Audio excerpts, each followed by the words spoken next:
한 2년은 가지 않을까요? 인플레이션 잡아야 되는데 고공행진 할 거고 은행 금리 최고치 받을 거고 돈이 돌고 이 금액이면 편한데 돈도 안 도는데 물가는 올라서 지금 이중교를 겪고 있는 거거든요. 한 2년 정도는 가야 숨을 쉬겠네 라고 생각할 수 있을 텐데 내가 금리를 낮춰줄 수는 없어. 내는 이자를 조금 낮출 수 있는 방법을 찾아준다든가 지금 당장 할 수 있는 조언은 해드릴 수 있다는 거예요. 지금 이 상황에서 이자가 맞지 않으니까 뭐 이렇게 한다든지 저렇게 한다든지.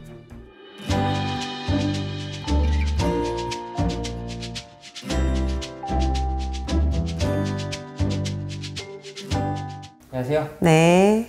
또 촬영 전에 생각 대화를 하다가 네네. 이 물가가 너무 많이 올랐다. 네네. 이 얘기가 나왔거든요. 맞아요. 사람들이 물가가 너무 많이 올라서 힘들어하는데 이게 좀 언제쯤 안정적으로 좀 변할까요? 한 2년은 가지 않을까요?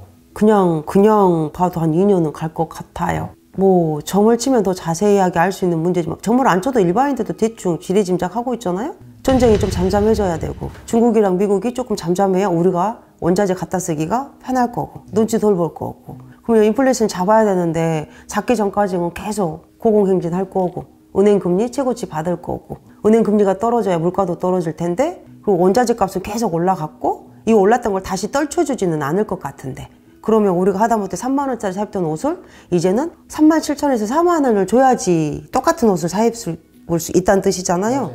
그러면 이게 안정을 찾다기보다 이 베이스로 가고 조금 경기가 풀려야 돼. 돈이 돌고 이 금액이면 편한데 돈도 안 도는데 물가는 올라서 지금 이중교를 겪고 있는 거거든요. 그러면 이게 한 2년 정도는 가야 조금 괜찮네, 숨을 쉬겠네 라고 생각할 수 있을 텐데. 이 사람들이 물가가 오르고 하다 보니까 생활이 좀 힘들어지잖아요. 이제 그렇게 좀 삶의 질이 많이 떨어진다라고 생각할 텐데 맞죠? 이 점집에 왔을 때 좀 해결할 수 있는 부분도 있나요? 내가 당장 행할 수 있는 것만 해결할 수 있는 거죠.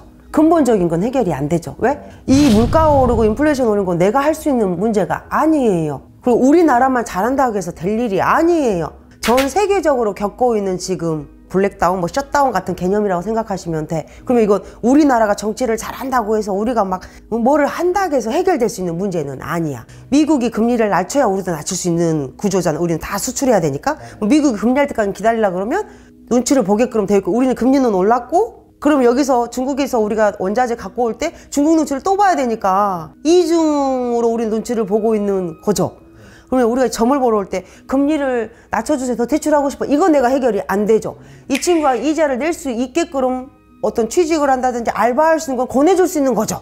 내가 금리를 낮춰줄 수는 없어. 근데 이 친구가 당장 내는 이자를 조금 낮출 수 있는 방법을 찾아준다든가 제가 작년에 연말에 그랬어요. 작년 추석 막 지나고 나서 금리가 되게 많이 오를 것 같다. 갈아탈 수 있는 방법 있으면 지금 다 갈아타라. 그래서 정작 나도 대출금에 이자 제일 센 걸 미리 갚아놨다고요. 그리고 났더니 막 연말 12월 달부터 해서 계속 지금 고공행진. 만약에 내가 안 갚아놨으면 나 지금 엄청 어려웠을 텐데 갚아놨잖아. 숨통 쉬기 편하게.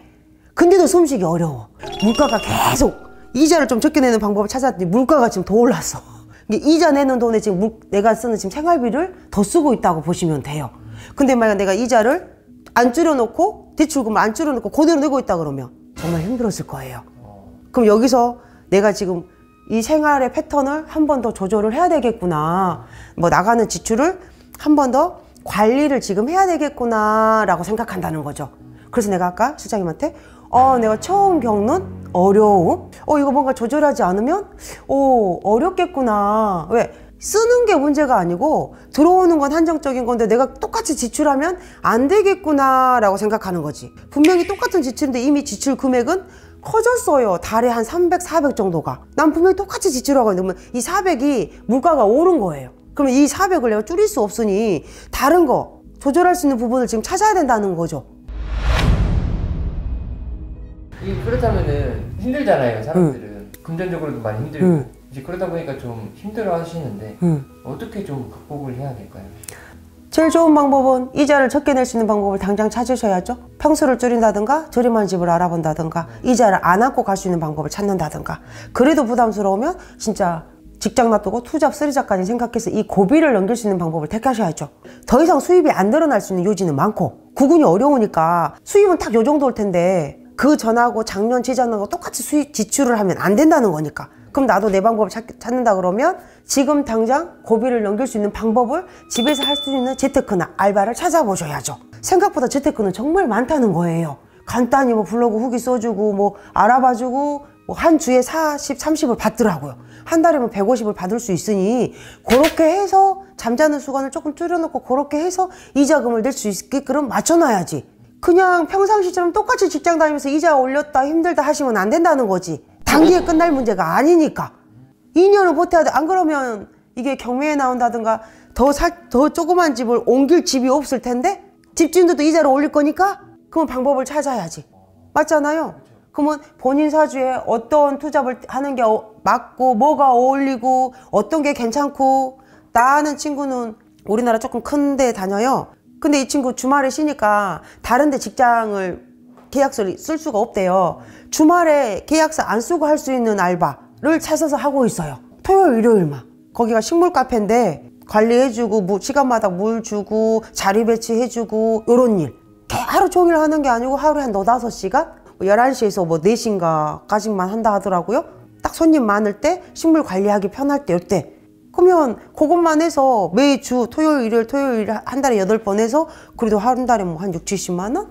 그러면 내 이자 기본 오른 거 값은 이미 해결은 했지. 단 주말에 여행을 가거나 놀러 가기는 어렵겠죠.